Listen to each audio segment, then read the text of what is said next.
Hello everyone, কেমন আছো তোমরা সবাই? আশা করছি তোমরা সবাই খুব ভালো আছো। আজকে তোমাদের মোস্ট রিকোয়েস্টেড আমি একটা ভিডিও নিয়ে আসছি, আমার এইচএসজি টেস্টের এক্সপিরিয়েন্স কীরকম ছিল। কারণ এইটা নিয়ে আমি ভিডিও করব অনেক দিন থেকে ভাবছিলাম।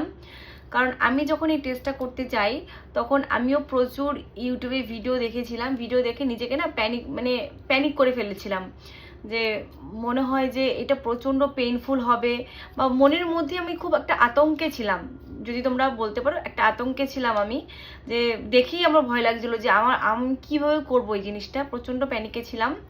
তো যাই হোক, আমার এই ভিডিও করার একটাই উদ্দেশ্য, যারা যারা তোমরা এই টেস্টটা করতে যাচ্ছ বা করাবে ভাবছো, অবশ্যই আমার এই ভিডিওটা সম্পূর্ণ দেখবে, আশা করছি তোমাদের অনেকটাই হেল্প হবে। তো যখন আমার সমস্ত রাস্তা বন্ধ ছিল প্রেগনেন্সির, যে আমার সমস্ত টেস্ট হয়ে গেছিলো, টেস্ট করে আমার পিসিওডি ধরা পড়তো, বাট মোটামুটি আমার প্রোল্যাক্টিন হরমোনটা একটু হাই ছিল, তবে আমার আদার্স রিপোর্ট ঠিকঠাকই ছিল। তো সমস্ত কিছু ঠিক ছিল, আমার ওভুলেশন ইন্ডাকশনও হয়েছিল, আমার এই গ্র্যাপচারের ইনজেকশনও হতো, তা সত্ত্বেও আমি কনসিভ করতে পারছিলাম না। তারপরে লাস্ট অপশন ছিল আমার কাছে এইচএসজি, মানে আমার টিউব দুটো ওপেন আছে কিনা। ডক্টর আমাকে এই টেস্টটা করতে বলেছিলেন। তো আমি রীতিমতন প্রচণ্ড ভয় পেয়ে যাই, তোমাদের মতন আমিও কিন্তু প্রচুর ভিডিও দেখেছি যে অনেকের বাজে এক্সপিরিয়েন্স খুব।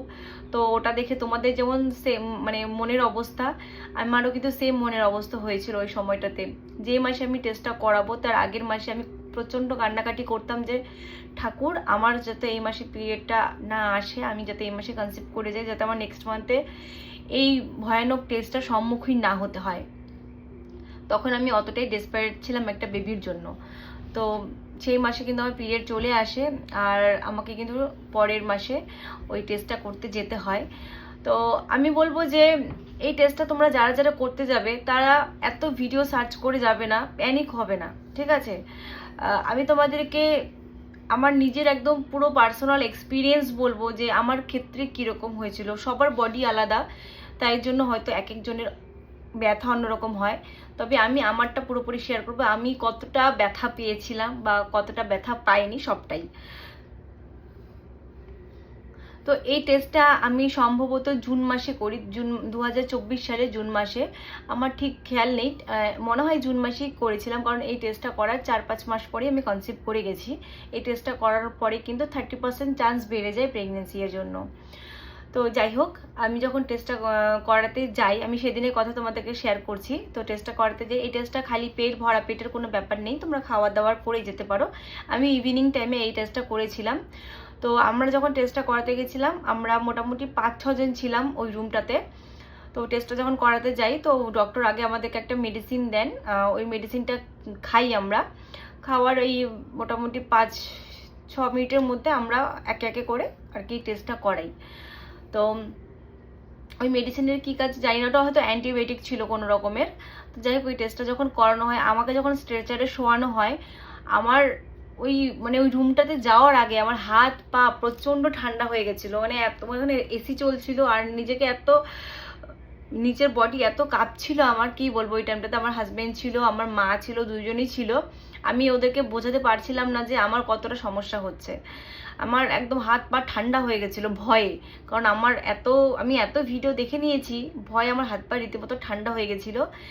আমি কি করবো আমি বুঝতে পারছিলাম না। আমার আমি এখনো যদি ওই টাইমটার কথা ভাবি, তাহলে ভাবতাম যে ওই টাইমটাতে আমি এত কেন ভিডিও দেখে গেছিলাম, কারণ আমি প্রচণ্ড প্যানিক করতাম ওই টাইমটাতে। তো যাই হোক, আমি স্ট্রেচারে যখন শুই তখন আমি গেছিলাম 3 নম্বরে। আমি আমি আমার সাথে যে আরও 5-6 জন ছিল তাদেরকে বলেছিলাম যে আমি না প্রথমে যাব না, তোমরা আগে যেও, আমার প্রচণ্ড ভয় লাগছে। একটা আমার এজেরই একজন ছিল, তো বলছিল যে ঠিক আছে তুমি এত ভয় পাচ্ছ, আমি আগে যাই, আমারটা দেখে তারপর তুমি করো। ও আর কি খুব স্ট্রং ছিল, তো ভাবলাম যে ওরও তো ফার্স্ট টাইম এটা, তো ও কী করে পারছে। যাই হোক, ও ফার্স্টে গেছিলো, ওরটা দেখে আমি দেখলাম যে বাহ, এই তো জাস্ট 5 থেকে 6 মিনিটের মধ্যে ওর টেস্টটা কমপ্লিট হয়ে গেল, হয়তো আমিও পারবো। নেক্সট ওর পরে আমি গেছিলাম। আমাকে যখন স্ট্রেচারে শোয়ানো হয় তখন আমার বডি তো খুব কাঁপছিল, তো ভাবলাম যে কি হবে না হবে, এখন আমার সাথে কি হতে চলেছে। আর আমি যেহেতু অ্যানাস্থেশিয়া, আমরা কেউই আমাদেরকে অ্যানাস্থেশিয়া দেওয়া হয়নি, তো আমরা পুরো সেন্সেই ছিলাম। তো আমি আমার বডি পার্টটাকে এতটাই হোল্ড করে রেখেছিলাম, এত শক্ত করে রেখেছিলাম, সবটাই কিন্তু ভয়ের থেকে। আমি কিন্তু প্রচণ্ড ভয় পেয়ে গেছিলাম শুরুর থেকে, তোমাদেরকে একটা কথাই বলছি, খুব ভয় পেয়ে গেছিলাম। তোমরা কেউ প্যানিক করবে না, কেউ ভয় পাবে না, এটা নর্মাল একটা টেস্ট, ঠিক আছে? এটা ভাবো যে তোমরা যে মা হতে পারছো না তার থেকে যন্ত্রণার টেস্ট না, এটা খুবই কম একটা পেইনফুল, তোমরা এটা সহ্য করতে পারবে, ঠিক আছে? তো যখন আমাকে যখন আর কি ডাইটা পুশ করা হয়, তখন আমি ভাবলাম, আমি তখন না মানে বডিটাকে একদম শক্ত করে রেখেছিলাম আর নড়াচড়া করছিলাম। তো ডক্টর আমাকে বলছিল যে বেশি বডিটাকে শক্ত করে রেখো না, নর্মাল ইজি রাখো। তো আমার মনের মধ্যে তখন অন্যরকম সিচুয়েশন চলছিল। তো আমার ক্ষেত্রে কিন্তু প্রথমবার মানে যখন আমার মানে টেস্টটা করা হয়, আমার ওই টেস্টটা কিন্তু সাকসেসফুল হয়নি। আমার মেবি হয়তো জানি না ব্লক ছিল কি ছিল না, সেটা আমি জানি না, কিন্তু ওইটা স্পিলেজ হয়নি, ঠিক আছে? ভালোভাবে আমার টিউব দুটো দেখতে পাইনি। তো বললো তুমি প্রচণ্ড শক্ত করে রাখছো তোমার বডিটা, এইভাবে করলে কিন্তু টেস্ট করা যাবে না, তুমি আরও কিছুক্ষণ পরে আসো। তো প্রথমবার আমার করলো এরকম, করার পরে তো আমি বুঝে গেছি পেনটা কেমন হয়। তখন আমি যে মনের মধ্যে একটা শান্তি পেলাম যে না, এইটুকু পেন তো আমি সহ্য করতেই পারবো, এটা নিয়ে আমি এতক্ষণ ভয় পাচ্ছিলাম, এটা তো কোনো ভয়ের ব্যাপারই না। তলপেটের মধ্যে হালকা চিনচিন একটা ব্যথা হয়, পিরিয়ডের সময় যেমন একটা ব্যথা হয় ওরকমই একটা চিনচিন, প্রথম দিনে যেমন একটা ব্যথা হয় ঠিক ওরকম একটা চিনচিন ব্যথা হয়। তোমার ভেতরে কিছু একটা যাচ্ছে, সেটা তুমি নিজে থেকে ফিল করতে পারবে, ওরকমই একটা ব্যথা, তাছাড়া কিছুই না। তো আমি ওখান থেকে মানে তারপরে সবার লাস্টে আবার আমাকে ডাকা হলো, আমি গেলাম। যার পরে আমি তখন একদম নার্ভাস ফ্রি ছিলাম, তখন একদম নার্ভাসই ছিলাম না, কারণ আমার প্রথম এক্সপিরিয়েন্স, যখন আমি প্রথম টেস্টটা করাই তখন আমি বুঝে গেছিলাম যে এই টেস্টটা অত একটা পেনফুল না। আর সব ডক্টরের হাতে কিন্তু এক এক ডক্টরের হাতের কাজ এক এক রকম। আমি যে ডক্টরের কাছে করেছিলাম সেই ডক্টরের হাতের কাজ খুবই ভালো, আমার কিন্তু কোনো রকমের সমস্যাও হয়নি। তো আমি যখন টেস্ট করেছিলাম, টেস্ট করার সময় লাস্ট যে টেস্টটা আমি একদম ইজি রেখেছিলাম, আমার বডিটাকে পুরো নর্মাল রেখেছিলাম, তারপরে কিন্তু এই টেস্টটা করা হয়েছিল।